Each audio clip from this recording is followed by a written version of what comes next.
You've tuned in to the Top 10 Garden Show with garden expert Ken Lain. Join the conversation daily as he answers timely garden questions. Email Ken a question directly from your phone to his desktop through the web at watersgardencenter.com. That's Waters with 2 T's, gardencenter.com. Or visit face-to-face throughout the week where he can be found at Waters Garden Center in Prescott. Now welcome your host, Ken Lain. And back in the studio is Lisa Waters. Lain. What you doing? Your nose is in the flowers? What's going on here? It smelled good. You know, the camera's capturing all that. So I just, you don't think of pansies having a fragrance, but they actually do. Very do. fragrant. Yeah. So I was like, what was that smell? So Lisa comes and just shares her segment. It does. The entire studio does smell of pansy. So it's got a great scent to it. Mm-hmm. So they're edible, they're fragrant, they're beautiful, and they love being planted. Right now. Yeah. Welcome to the studio, Lisa. Thank you. I just grabbed this one to show people, but we have pansies in, this is kind of a yellow red color, but we also have purple, we have pink, we have just yellow, we have white, we have all colors out there, pansies. And we also have violets, the little Johnny jump ups, which have the two tones to them, which are real pretty. Cute ones. Yeah. The cousins. Snapdragon. It's just that time of year and the weather's been beautiful. So it's a really good time to put those flowers in and brighten up your house and so share with folks if they come in and let's say this weekend they would do some gardening. If they've been pent up for 3 months, now they want to go out in the gardens and plant some things. Or their containers are looking terrible, just dead twigs in there, and they plant. Do people need to be worried if we get another snow or another cold front or another? Do they have to be worried about these plants? The plants that we have in now, the pansies, snapdragons, violas, they like the cool weather. They do, yeah. And pansies actually can take snow sitting right on top of them and they're perfectly fine. If you're really worried, you could throw some frost cloth over them if you're really worried about the blossoms. But now is the time to be putting these guys in. They like that cool season and now's get them in so you can enjoy them. And I find people make a mistake. Newbies make a mistake. So we planted our pansies last October so we can enjoy the color right through winter. And they've been in solid bloom right out there in the yard, never even thought about not being out of bloom. Right. And so a lot of folks new to the area see that. And they're going, oh, those have been so pretty. I want to go to the nursery. I'm going to go down to Waters. I'm going to get some pansies. And they're coming the end of April, 1st of May, and they get the very, very last crop of pansies. They put them in the ground and they'll bloom for beautifully, magnificently for a month, but sometime in June, they don't like the heat. No. So once it gets up to 92, 95, I don't care how much you water them. They're going to lay over and they're going to just go, I am so hot. And they just die like one afternoon. Boom, they're bloom in the morning, dead, like brown in the afternoon, and they get discouraged. Well, you should have planted them as early as possible. Right. That's the secret. So now, because you get more weeks, more months, more days, a little more enjoyment, more fragrance out of your pansies than waiting until the traditional spring. See, these are early spring blooming flowers, not May blooming. Right. They'll bloom now is the time to put them in and enjoy them. Yeah. And that's true of, we've got some cool season veggies in as well. That's good. Yeah. So lettuce, kales, broccoli, things like that. Now is the time to be getting those guys in as well. I would say herbs.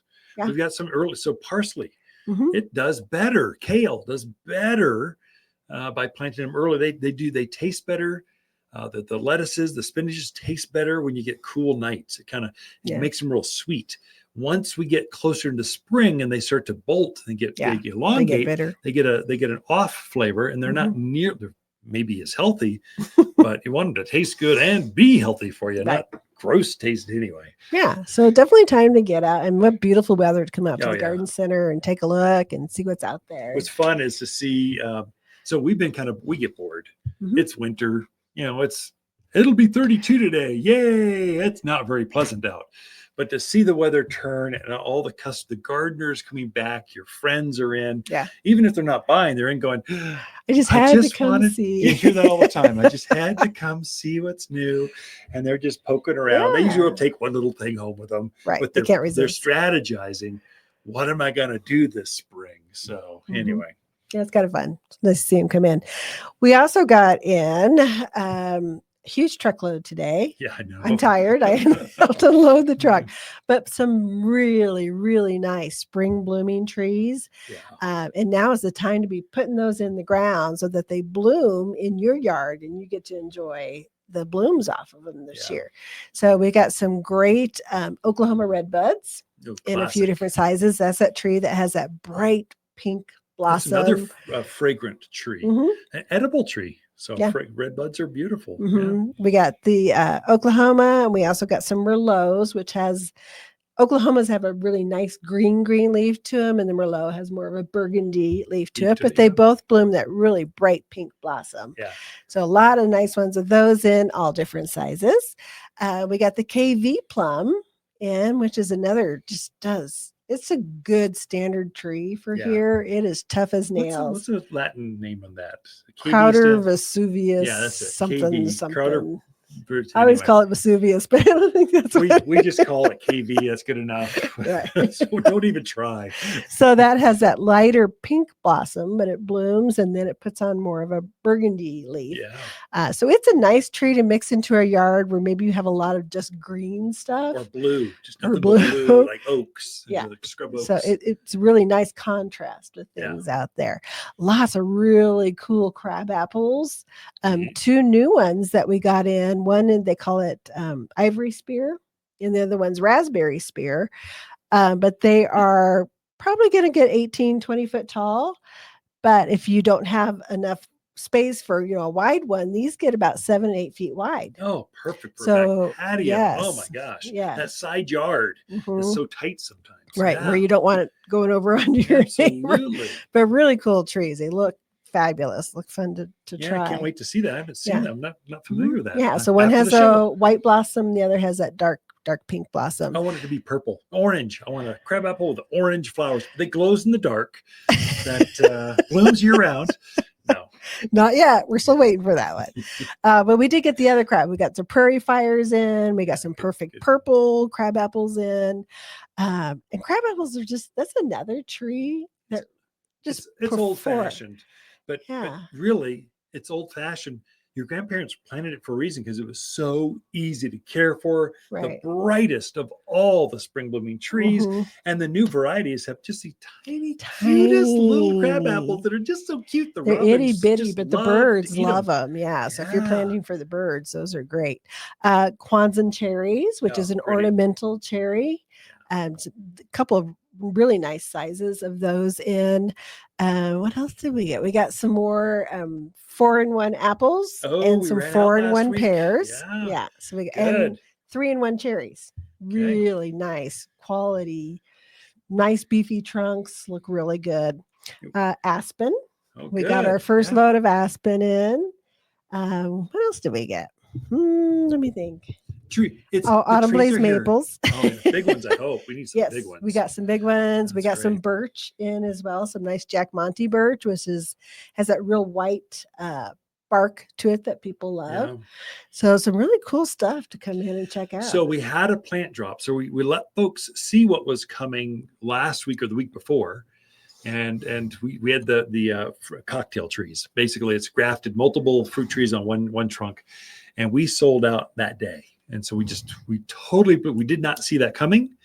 And so people are going, there's pent up demand. So we found some more. So if you were part of that, sorry, we're trying to let folks jump to the front of the line and grab them early. They did more so than we thought. This week it's peonies. So we got some funky new, just really cool. You'll be the only one in the area that has this peony flower. Your grandparents dreamed of having this. They are going right now. And then stay tuned. We have a tomatoes, like I think 100 tomatoes coming up for us. Yeah. You can pre-order them, I think the first week in March. And then they'll show up, I think, the first week in April. I don't know the timing. Don't quote me on that. But you'll want to grab that early. So it's waiting for you because we're going to run out, immediately. So you're buying them ahead of time and then they come in later. Yeah. Otherwise, people coming in like we had them, but then we're out and people will get frustrated. And how can we do this? We just go, don't wait, just get them now and they'll be waiting for you. Your name will be on one. Okay. So there you go. Nice. We are out of time like that. So it's time to put trees in, especially It the is. blooming The trees. spring We've blooming got lots of them. trees. So Ken and Lisa Lain, the Mountain Gardener. Waters Garden companion plants in February are peony, lily of the valley, pinyon pines, and Calgary carpet juniper. Calgary carpet juniper shows rich green mounds of juniper beauty that grows ankle high for the perfect ground cover. An ideal choice for low water, low care erosion control on natural banks or to soften that rock lawn. The perfect green nestled between boulders or to soften the top edge of a retaining wall. You're listening to garden expert Ken Lain, owner of Waters Garden Center in Prescott. Look for more tips, tricks, and garden shortcuts through Ken's website. Additional shows of this podcast, read his weekly garden column, or follow him on Facebook, Instagram at watersgardencenter.com. That's Waters with 2 T's, gardencenter.com.